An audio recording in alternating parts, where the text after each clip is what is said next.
Primeira coisa para entender aqui do NA Coaching é que os instintos são uma dança, né? Não são exatamente uma sequência, eles podem fluir, há vários tipos de movimentação e há várias coisas que podem acontecer com o segundo instinto. Uma das coisas importantes é olhar, né, que a gente traz dentro do NA Coaching, muito mais para o instinto do meio do que se tem olhado, porque ele também é um instinto animal, ele também tem sombras e distorções e também tem luz. Nenhuma escola dá muita bola para esse instinto, né? A maioria olha um pouco mais só para o dominante, quando não olha só para os tipos, não compreende muito bem o que fazer com o reprimido, embora saiba os efeitos disso, mas compreende quase nada a atuação do meio. A primeira coisa para entender sobre o instinto do meio é que ele não está necessariamente no meio. Para algumas pessoas ele é muito alto, quase tão alto quanto o primeiro. Para outras pessoas ele é quase que reprimido quanto o outro.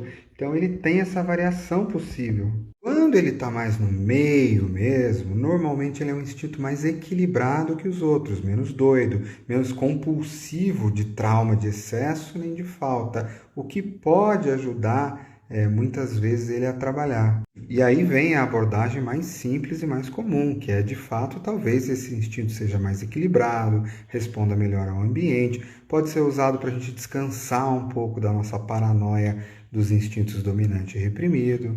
Não se dá conta que não é bem assim. Esse instinto possui sombras muito fortes e muitas vezes ele está sendo usado pelos outros instintos ou até apagando o outro, porque não existe instinto separado, é uma dança que acontece. Por exemplo, uma coisa comum que acontece, o instinto dominante é tão carente, ele quer tanta energia, que ele vai lá e rouba o segundo instinto do meio.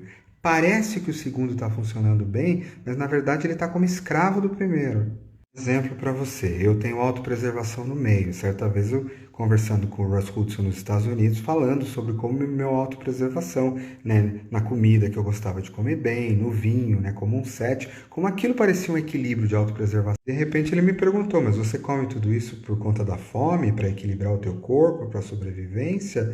Ou você come porque aquele vinho maravilhoso, uau, né, aquele Malbec te dá quase que tesão, aquela comida maravilhosa é sensorial. Ou seja, o instinto sexual está usando a comida, a bebida, a casa, o conforto para ter sensações e experiências sexuais, de fundo de energia sexual.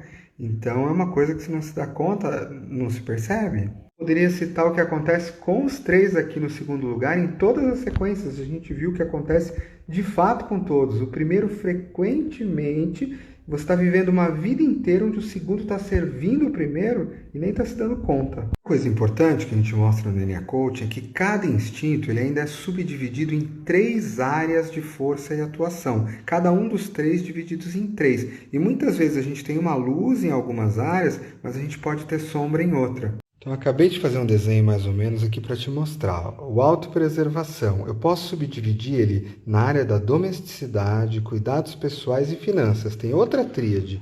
E segurança e estabilidade envolvendo tudo isso como energia. Em geral, mesmo a pessoa sendo dominante, ela costuma cuidar bem de 2 dessas áreas, mas não de uma terceira. Tem uma sombra numa terceira. Então, uma pessoa autopreservação, às vezes, cuida muito bem de dinheiro e tem essa coisa de querer ficar em casa no cobertorzinho. Mas às vezes ela não se identifica com essa coisa de ir na academia, de comer bem, de comer light, de ficar indo no médico e tal. E às vezes é o contrário, ela faz isso, ela tem a domesticidade, mas não cuida bem do dinheiro, mesmo sendo autopreservação dominante. Então isso aqui não está em livro nenhum, mas existe para os 3 instintos, então é uma subdivisão em 3, onde vai energia para 2 e tem sombra em outro muitas vezes. Isso acontece também com o instinto do meio. Mesmo esse instinto parecendo equilibrado, a maneira como ele muitas vezes está jogando energia para o primeiro, que é compulsivo, que é doente, ou está jogando uma energia mais equilibrada para algumas áreas da vida, mas tem sombra numa terceira. Uma coisa legal é muitas vezes usar esse instinto na parte mais estabilizada, esse do meio, para puxar o de baixo, que é o reprimido, para cima. Então esse é um outro movimento interessante. São movimentos lindos, danças um pouco mais complexas. Diferente dos tipos e dos raios, cada pessoa tem uma dança diferente, ela se revela de forma diferente. E esse é um dos fundamentos do NA Coaching Cura dos Instintos. E caso você traga um pouco aqui da sequência, eu posso ajudar um pouco mais, mas é um trabalho de autoconhecimento. Posso ajudar a pessoa iluminando, e assim, não tem fim. Você vai mergulhando nisso, você vai iluminando essa dança de instintos, de sombras, de luz, você vai ficando de boca aberta com o que acontece nessa forma dos instintos.